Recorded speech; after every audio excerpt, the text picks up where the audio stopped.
Can you take a phone away from a mental patient? All right, it's a good question. My name is Anthony Bandiero, attorney and senior legal instructor for Blue to Gold Law Enforcement Training, bringing you the roadside chat. All right, this question comes from a officer in Georgia. He says, all right, so a person who is seeking help with mental health issues will go to our local hospital and request an evaluation. This normally takes hospital staff around 1 to 2 hours to get that person in front of a mental health specialist. While they are waiting, the person is admitted into the hospital and placed in a room.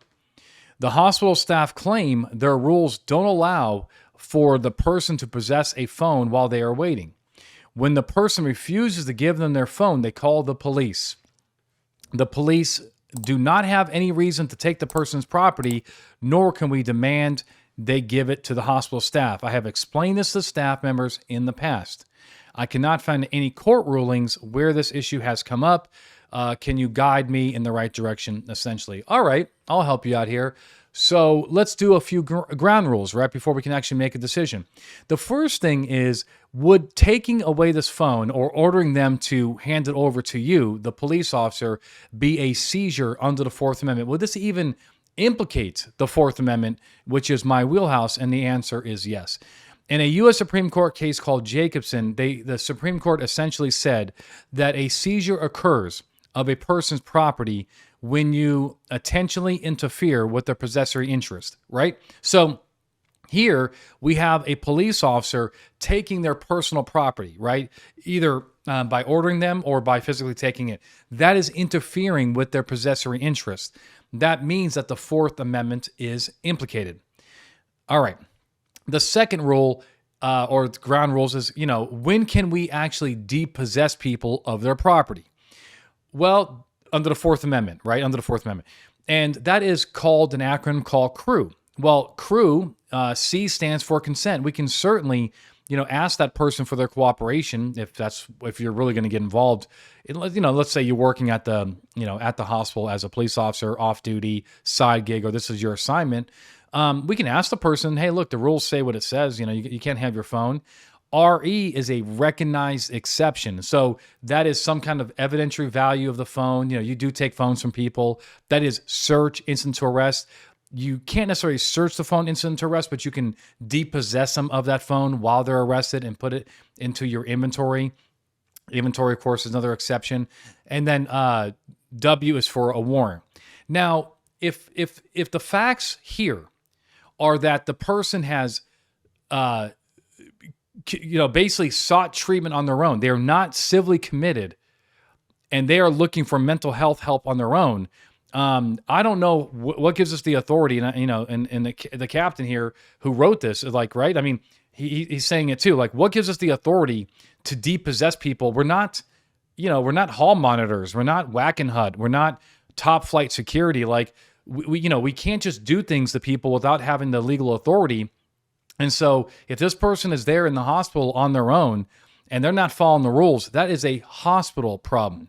And I don't care if it's a public hospital or a private hospital, that is a hospital problem. And if they don't like it, then they can have their options of, I don't know if they can refuse service, whatever, but they can get their own security guards involved, right? Because their security guards are not going to really have the Fourth Amendment like we have it.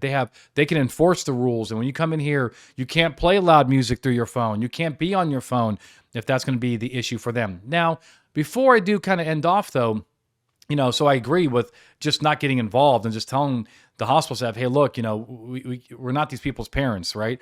We can't just take their phone away from them or order them to give up their phone. They are here on their own. They're a patient. That's a hospital problem, not a police problem. But the one thing that I do want to keep in mind is that, and for you to keep in mind, is that if the person has been, committed, right? They're not there on their own volition. They're there because they are civilly committed under your state laws, right? In California, it's 5150. In Florida, it's the Baker Act. In Nevada, it's Legal 2000. Like all these little ways that you call these civil commitments, if they are there because you have, usually police have determined that they're in imminent danger to themselves or others due to a mental crisis, right? Then you can depossess them of their property in a sense that they're actually arrested. I mean, I know we don't really think of them as arrested because that arrested implies criminal conduct, and it's not a crime to be, mentally impaired or in a crisis. But regardless, if you are like, hey, I'm sorry, under the Baker Act, you are, you're going in for a commitment, right? You're going to have a 72-hour hold. They're going to evaluate you.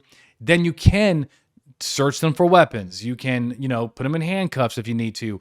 You can do all those things to keep everybody safe, including the patient. And if that's the case, that person really is no different legally as far as their, lot in life is no different than a prisoner. All right. I mean, it looks the same. It's the same type of control, right? And so I just want to kind of, for you to keep in mind that that would be an exception. But here, if they're there on their own, no, we're not their parents. It's not a police issue. All right, keep the questions coming. If you like what we're doing around here at Blue to Gold, you know what to do. Once you hit that like button, show a little love for the crew over here. Share it with your friends. And until next time, my friends, you stay safe.